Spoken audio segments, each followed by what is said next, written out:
Avoid calcium supplements, as excess calcium can accumulate in arteries, increasing heart attack and stroke risk by 15 to 30%.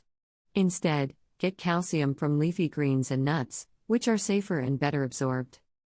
Iron supplements can lead to excess buildup, harming the liver, heart, and pancreas, while also interfering with zinc and copper absorption.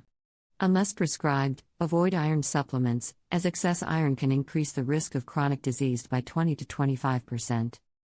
Vitamin A supplements can cause liver damage, osteoporosis, and skin issues.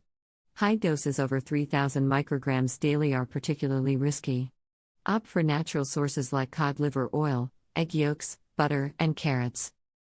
Supplements to take after 50. 1. Magnesium supports heart health, regulates calcium metabolism, reduces muscle cramps, and improves sleep. A daily intake of 320 to 420 milligrams is recommended. 2. Vitamin D3 is crucial for bone health and immune function. Since sun exposure is often insufficient, supplementing with 4,000 IU daily helps maintain optimal levels. 3. Vitamin K2 works with vitamin D3 to ensure calcium is deposited in bones rather than arteries, reducing cardiovascular risks and enhancing cellular energy. Aim for 100 to 200 micrograms daily. 4. Vitamin C strengthens the immune system, has antihistamine properties, and may reduce the risk of stomach cancer.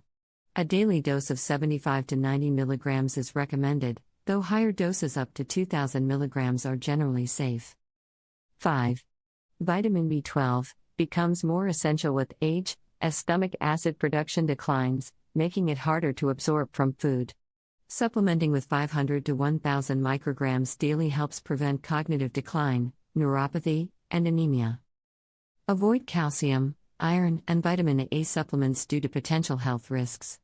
Instead, focus on beneficial supplements like magnesium, vitamin D3, vitamin K2, vitamin C, and vitamin B12. Always consult a healthcare provider before starting new supplements to ensure they meet your specific needs.